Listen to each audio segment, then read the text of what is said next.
La jeunesse africaine a un rôle clé à jouer. Il est temps de redéfinir nos relations avec le monde, de briser les chaînes du néocolonialisme et d'avancer vers une véritable souveraineté. Aujourd'hui, nous explorons ensemble la vision inspirante de Nathalie Yambé sur le panafricanisme, l'indépendance économique et la valorisation de nos identités culturelles. Préparez-vous à plonger au cœur de cette réflexion essentielle pour l'avenir de l'Afrique. C'est vrai que la France a besoin de matières premières qu'elle peut trouver d'ailleurs partout dans le monde. Mais que nos intérêts nationaux puissent perdurer en Afrique, les plus fondamentaux, qu'est-ce qu'il faut faire pour que l'avenir soit dessiné? C'est-à-dire Laisse parler, là. Ouais. Je voulais que vous compreniez, Sylvain, que c'est vrai, hein, vous parlez des besoins de la France, des besoins en matière première, des besoins que vous avez ces besoins, mais nous les avons aussi. Nous voulons aujourd'hui que nos matières servent à développer nos pays, d'abord. Normal. Depuis toujours, nos matières ont servi à développer les pays ailleurs. Et aujourd'hui, la revendication que nous avons, c'est que ces matières-là servent à d'abord développer nos pays. Et c'est ça qui crée le clash avec la France ou avec les Occidentaux ou avec les autres. C'est parce que aujourd'hui, c'est une guerre de survie. La survie économique de la France, pour conserver le standard, certes qui s'est déprécié, hein, je veux dire les gilets jaunes sont nés parce que il y a des gens en France qui n'arrivent plus à vivre normalement, à se sentir à l'aise, à joindre les deux bouts. Et donc le standard s'est déprécié. Mais imaginez-vous que si nous décidons maintenant d'utiliser nos matières pour développer nos pays, la dépréciation que vous avez remarquée jusqu'ici, elle va être démultipliée, hein. Donc, c'est une guerre de survie, aussi bien pour la France que pour l'Afrique, pour les pays africains. Nous considérons que nous avons fait notre dû, nous avons fait ce qu'il fallait. Aujourd'hui, la première préoccupation, c'est de développer nos pays et de faire de nos pays des endroits où nos populations, celles qui vivent déjà sur place, mais celles qui sont aussi à l'extérieur, puissent revenir. C'est de faire des endroits où on pourra produire de l'électricité à bon marché qui va attirer les industries. On va travailler à former une main-d'œuvre qualifiée qui va pouvoir aussi répondre à ces besoins de marché. Donc ça nécessite des changements dans plein de domaines, mais le point de rupture, je pense, entre nos réflexions, et c'est peut-être à ça que faisait allusion Mike, c'est vous pensez naturellement à vos matières et à vos besoins, et nous disons aujourd'hui, nos matières, c'est pour nos besoins. Même dans le changement de discours de Paris, ce qu'ils essayent de présenter en disant, bon, on va être dorénavant plus à l'écoute, mais quand vous écoutez les discours, c'est toujours la France qui décide ce que nous devons faire. Le changement climatique, c'est important. Je vais vous faire juste une toute petite... Je suis totalement en osmose avec vous sur le fait que un quelconque pays dans le monde a le droit de souveraineté sur ses matières premières et d'en jouir en premier. C'est pas un problème pour moi. C'est surtout que tous les pays exportateurs de matières premières en général, si on prend au moins les cas des pays développés qui eux sont censés pouvoir ventiler et avoir une certaine fermeté commerciale, utilisent en matières premières, mais il y en a toujours une partie en excédent qu'ils vont ventiler dans le commerce extérieur. Et c'est là où moi j'essaie de comprendre, parce que quelque part l'avantage des pays africains qui ont du mal à exploiter leurs matières premières, ça peut être un petit peu comme au Venezuela, où tant qu'ils n'ont pas un certain nombre de soit d'argent, soit d'expertise ou de moyens techniques occidentaux qui viennent les aider à réparer leurs infrastructures d'exploitation de pétrole, ils ont des difficultés. Mais de la même façon, il me semble qu'il y a un problème d'infrastructure de façon générale dans pas mal de pays africains. Et là où nous, justement, on est censé pouvoir répondre, puisque c'est pas tellement les difficultés de la France ou de l'Occident en général, que d'avoir justement les compétences et matériels, infrastructures et les capacités à développer ce genre de choses-là. Donc je vois pas où est la difficulté à se dire finalement dans l'avenir, on pourrait très bien avoir des échanges très avantageux pour les uns et les autres. Oui, non, ça pourrait l'être. C'est pour ça que j'ai dit qu'à un moment donné, peut-être si les logiciels évoluent, nous pourrons nous asseoir et dire on va faire du gagnant-gagnant. Sauf qu'aujourd'hui, c'est pas ça que vous disiez tout à l'heure, Je vais vous dire, le pétrole du Niger était payé à des peanuts par rapport pas de pétrole, l'uranium, pardon, du Niger est payé à des peanuts par rapport à l'uranium qui est acheté ailleurs au prix du marché. Au Niger, ça n'a jamais été le prix du marché. Jamais. Jamais. Pourtant, le Niger, c'est le powerhouse économique de la zone. C'est-à-dire, en termes d'énergie, ils ont du pétrole, ils ont du gaz, ils ont de l'uranium, ils ont du soleil, ils ont du charbon, ils ont tout. Mais pourtant, vous arrivez là-bas, on vous le présente comme le pays le plus pauvre du monde. Alors qu'en réalité, bon, moi qui suis allée dans plein de pays d'Afrique, la première fois où je suis arrivée au Niger, j'avais le narratif occidental du pays le plus pauvre du monde. Mais je peux vous assurer que quand je suis arrivée à Niamey, j'ai regardé, j'ai dit, bon, nous à Douala, Yaoundé, là, on peut pas trop crâner par rapport à ce qu'on trouve ici. Donc, il y a aussi ces distorsions. Je vais juste chuter, parce que je sais qu'on est en retard, mais je vais chuter parce que vous avez parlé de la migration, Sylvain. Moi, j'ai travaillé sur les migrations. J'ai travaillé sur les migrations avec des fondations allemandes à l'époque, et c'était notamment sur la migration Afrique de l'Ouest, Europe. Et c'était un groupe de 30 experts. Il y en avait 15 qui étaient d'Afrique et il y en avait 15 qui étaient d'Europe.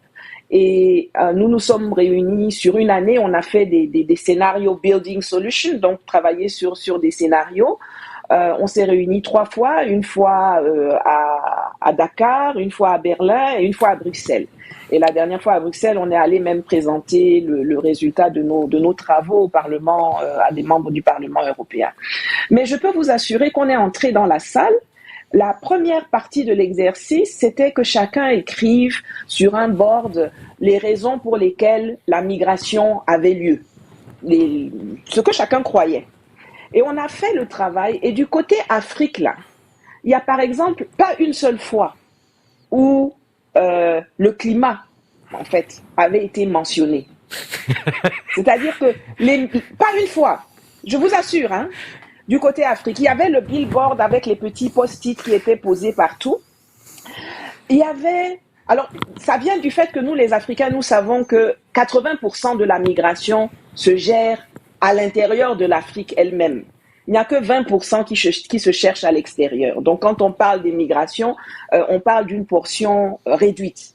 Mais quand on a fini de dire ça, il y avait la malgouvernance, il y avait la pauvreté, il y avait plein de choses. Mais les 15 personnes venues de 15 endroits différents, ne se connaissant pas pour la plupart entre eux, aucun n'a mis là-dessus le changement climatique ou le climat. Mais vous savez, l'organisateur et puis les Occidentaux ont voulu nous dire que bon, on va quand même ajouter le changement climatique. Parce que je suis intéressé, du coup, qu'est-ce qu'ils avaient répondu? Il y avait la corruption, il y avait la mauvaise gouvernance, il y avait la corruption, il y avait l'insécurité, les conflits, il y avait plein de choses. Il y avait même le franc CFA. C'est-à-dire, il y a des réflexions qui étaient vraiment 15 experts des migrations. Il n'y a pas un qui a mis là-bas, parce qu'on nous a dit de mettre une raison, pas de faire un classement, mais de mettre chacun sa raison principale. Il n'y en a pas un qui avait mis le climat là-dedans pour les migrations Europe-Afrique. Oui, mais le climat, c'est une méthode de nos journalistes. La plupart des gens s'en foutent aussi en Occident. Ils savent que c'est un faux sujet. Mais par contre, il y a un vrai sujet sur l'immigration. C'est justement, moi, ce qui m'aurait intéressé. Ce sont les 3 premières raisons qu'on aurait pu donner sur le fait que des gens s'en vont. Et je ne pense pas que la corruption soit, encore une fois, un fait majeur quand on est un individu qui a une famille à nourrir et qui est la corruption, pour lui, il la voit de loin chez les politiques, mais pas... Vous ne la subissez pas. Vous ne la subissez pas. Vous ne la subissez pas. La corruption, c'est la corruption qui fait qu'il n'y a pas d'hôpitaux, que le taux de mortalité en Côte d'Ivoire, là où il y a de si jolis ponts et de si jolies routes, que le taux de mortalité maternelle est le plus élevé. C'est la corruption qui fait que l'homme le quotidien. C'est parce que vous ne la subissez pas. Non, je confirmais. La corruption en Afrique. Non, je confirmais. Et le racket quotidien, je confirmais. Quand, par exemple, vous devez donner des bakshish à gauche, à droite, ou que c'est... Non, je confirmais complètement ce que vous étiez en train de dire. Oui. Et justement, c'est un vampirisme total. La corruption est vraiment un problème. Oui. Et rajouter les trafics monétaires de l'Occident, la pauvreté, ça donne... Attendez, parlez pas en même temps.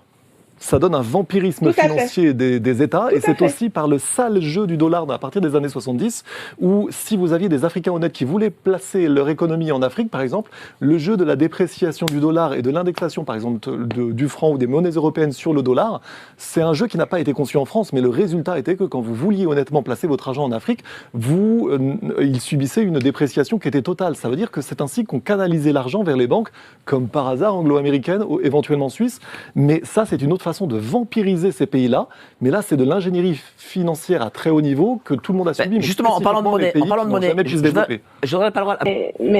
Mais le franc CFA, je pense qu'il faut s'exonérer de la pression qui nous est faite de dire qu'il faut sortir tous ensemble du franc CFA. Parce que c'est en disant qu'il faut sortir tous ensemble du franc CFA qu'on va rendre ce truc comme le monstre du Loch Ness. Ça va jamais arriver. Aujourd'hui, il y a 3 pays qui sont en train de fonder une confédération qui à partir d'une alliance militaire, mais qui évolue. Là, dans les prochaines semaines, il y aura un sommet des chefs d'État de la zone qui va donc rendre public les éléments de la confédération. Il faut sécuriser il faut remettre la main sur ses avoirs, sécuriser son or.